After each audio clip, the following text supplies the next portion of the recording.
Hello, and welcome back to the Southern Bible Thumper channel. For this upload, we will be reading Leviticus chapter 6. And the Lord spake unto Moses, saying, If a soul sin and commit a trespass against the Lord, and lie unto his neighbor in that which was delivered him to keep, or in fellowship, or in a thing taken away by violence, or hath deceived his neighbor, or have found that which was lost, and lieth concerning it, and sweareth falsely, in any of all these that a man doeth, sinning therein, then it shall be, because he hath sinned and is guilty, that he shall restore that which he took violently away, or the thing which he hath deceitfully gotten, or that which was delivered him to keep, or the lost thing which he found, or all that about which he hath sworn falsely. He shall even restore it in the principal, and shall add the fifth part more thereto, and give it unto him to whom it appertaineth, in the day of his trespass offering. And he shall bring his trespass offering unto the Lord, a ram without blemish, out of the flock, with thy estimation, for a trespass offering unto the priest. And the priest shall make an atonement for him before the Lord, and it shall be forgiven him for anything of all that he hath done in trespassing therein. And the Lord spake unto Moses, saying, Command Aaron and his sons, saying, This is the law of the burnt offering. It is the burnt offering, because of the burning upon the altar all night unto the morning, and the fire of the altar shall be burning in it. And the priest shall put on his linen garment, and his linen breeches shall he put upon his flesh, and take up the ashes which the fire hath consumed with the burnt offering on the altar, and he shall put them beside the altar. And he shall put off his garments, and put on other garments, and carry forth the ashes without the camp unto a clean place. And the fire upon the altar shall be burning in it, it shall not be put out. And the priest shall burn wood on it every morning, and lay the burnt offering in order upon it. And he shall burn thereon the fat of the peace offerings. The fire shall ever be burning upon the altar, it shall never go out. And this is the law of the meat offering. The sons of Aaron shall offer it before the Lord, before the altar. And he shall take of it his handful of the flour of the meat offering, and of the oil thereof, and all the frankincense which is upon the meat offering, and shall burn it upon the altar for a sweet savour, even the memorial of it unto the Lord. And the remainder thereof shall Aaron and his sons eat, with unleavened bread shall it be eaten in the holy place. In the court of the tabernacle of the congregation they shall eat it. It shall not be taken with leaven. I have given it unto them for their portion of my offerings made by fire. It is most holy, as is the sin offering, and as the trespass offering. All the males among the children of Aaron shall eat of it. It shall be a statute forever in your generations concerning the offerings of the Lord made by fire. Every one that toucheth them shall be holy. And the Lord spake unto Moses, saying, This is the offering of Aaron and of his sons, which they shall offer unto the Lord in the day when he is anointed, the 10th part of an ephah of fine flour for a meat offering perpetual, half of it in the morning, and half thereof at night. In a pan it shall be made with oil, and when it is baken, thou shalt bring it in, and the baken pieces of the meat offering shalt thou offer for a sweet savour unto the Lord. And the priest of his sons that is anointed in his stead shall offer it. It is a statute forever unto the Lord. It shall be wholly burnt. For every meat offering for the priest shall be wholly burnt. It shall not be eaten. And the Lord spake unto Moses, saying, Speak unto Aaron and to his sons, saying, This is the law of the sin offering. In the place where the burnt offering is killed, shall the sin offering be killed before the Lord. It is most holy. The priest that offereth it for sin shall eat it. In the holy place shall it be eaten, in the court of the tabernacle of the congregation. Whatsoever shall touch the flesh thereof shall be holy. And when there is sprinkled of the blood thereof upon any garment, thou shalt wash that whereon it was sprinkled in the holy place. But the earthen vessel wherein it is sodden shall be broken, and if it be sodden in a brazen pot, it shall be both scoured and rinsed in water. All the males among the priests shall eat thereof. It is most holy. And no sin offering whereof any of the blood is brought into the tabernacle of the congregation to reconcile with all in the holy place shall be eaten, it shall be burnt in the fire. Summarizing Leviticus chapter 6, God is speaking to Moses and he is detailing deceptive scenarios that can be used with the intention for material gain.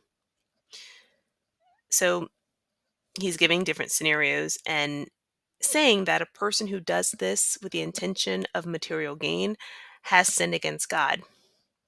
The first scenario is one person trusting another through a deal or an investment. The King James Version uses the phrase, in that which was delivered him to keep. If someone uses this scenario deceptively as a way to get material goods, that's considered an offense against God. If someone deceives another through fellowship, and fellowship is defined as a fellow, an associate, a company of equals or friends, or partnership slash memberships. If someone uses this type of scenario deceptively to gain something, that's also considered an offense against God. If someone robs another person, if someone commits fraud, if someone finds lost property and lies about it, and lastly, if someone lies while swearing to tell the truth, these are all offenses against God. The word swear means to utter, to take solemnly, to assert or promise earnestly, but swearing also means to invoke the name of a sacred being, as well as to use profane or obscene language. But what made me want to look this up when I was a child? I was singing a song, and, you know, part of the song was Yes, I Swear. And I remember being chastised for it. So I wanted to look up the word to see what it meant, and I see in the Merriam-Webster dictionary to invoke the name of a sacred being, which may be why swearing is it's like the highest level of oath, because when you swear, you're now taking in, you're bringing in the name of a sacred being. That's why I say swear before God, because you are making a promise before God. But I just thought that was interesting. And the Bible says, if a person has sinned in any of these ways, they are guilty. They are to return what was gained through extortion, robbery, deception, or lying about finding lost property. And in verse 5 says, if a person gains anything from swearing falsely. And the word falsely means to uh, intentionally untrue, not genuine, or intending to mislead. If someone swears with the intention to mislead, the person must restore the item, add 1/5 value to it, and take that to the rightful owner on the day that they present their trespass/guilt offering. And verse 6, the type of animal that should be used is an unblemished lamb. Unblemished ram, not lamb. My handwriting was not that great right there. Uh, Bring an unblemished ram for this trespass/guilt offering, and this ram should be correctly valued by the tabernacle recommendations. The priest will make an atonement that God will forgive.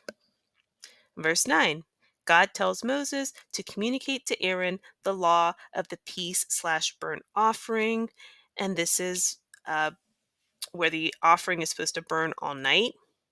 And this includes a wardrobe change. When the priest gathers the ashes, before he gathers the ashes, he has to put on his special linen garments, uh, gather the ashes, put them beside the altar, and then he has to change his clothes, get the ashes, and then go. And he has to change clothes, get the ashes, and then carry them to a clean place.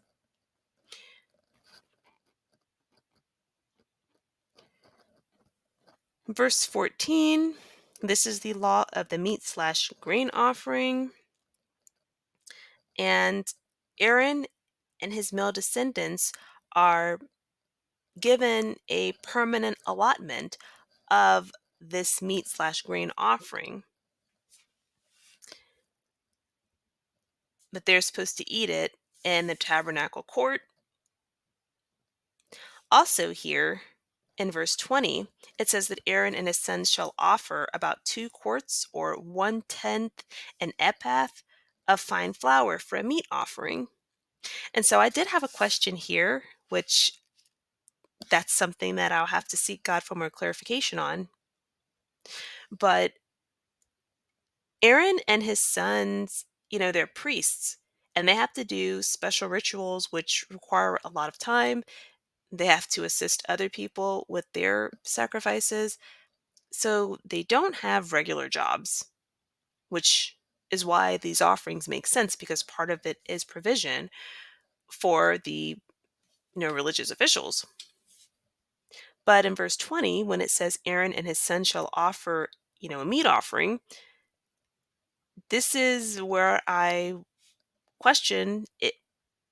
Do they have a surplus because they're probably getting a lot of offerings? So do they have a surplus of materials that they are sowing from, or as they are given, as offerings are being made, they are making their own meat offering from the allotment that they're allowed? To be honest, the second version sounds more reasonable, because some of these, it's as here in verse 22, the offering should be burned holy and not eaten. Well, that's for their specific offering. Well, that's for their specific offering. That isn't for each thing, but I would have to do a little more research. Maybe they were allowed to keep a surplus, but it seems like they weren't allowed to keep a surplus. That as they're getting their allotments, they're supposed to take a portion of their allotment and make an offering. But that was just a question. Lastly, in verse 25, God gives Moses instructions for the law of the sin offering. It must be killed where the burnt offerings are killed or slaughtered. The priest who makes the sin offering sacrifice can eat it, but he has to eat it in the courtyard. And there's a note that anyone or anything that touches it will become holy. In verse 28, for sin offerings, if the clay pot is used, it needs to be broken. If the brazen or bronze pan is used, it can be scoured, which means to be scrubbed, and it can be rinsed clean. In verse 29, all the male priests, all of the priest male descendants may eat of the sin offering, but only they can eat it. And the chapter ends in verse 30 with another dietary restriction: not to eat the blood of the sacrifice. Some of the highlights that I would like to point out: God counts attaining material things through deception, robbery, fraud, dishonesty as a sin against him. And part of their punishment is to return the item.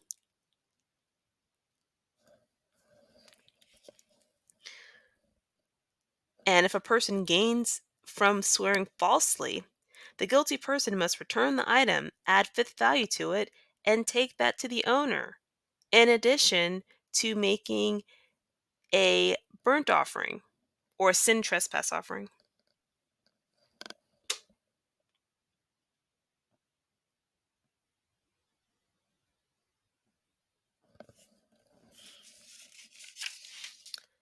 God gives Moses the law of peace/burnt offerings, and this requires a specific wardrobe. I thought that was, it's just, I remember growing up telling back in the day. But I remember growing up, it was like we were supposed to wear our Sunday's best. And I just remember that. And God told Moses he had special clothes he wanted his representatives to wear. And it says for glory and for beauty. Like he wanted people that represent him to be beautiful.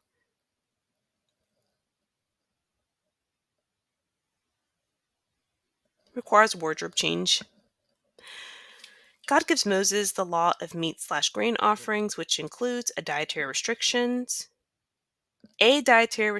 for the priests and all of his male descendants. They are allowed to eat a portion in a designated area. Priests are also required to make offerings themselves. And then God gives Moses the law of sin offering, which includes a priestly dietary restriction. They are allowed to eat it in a holy place, again.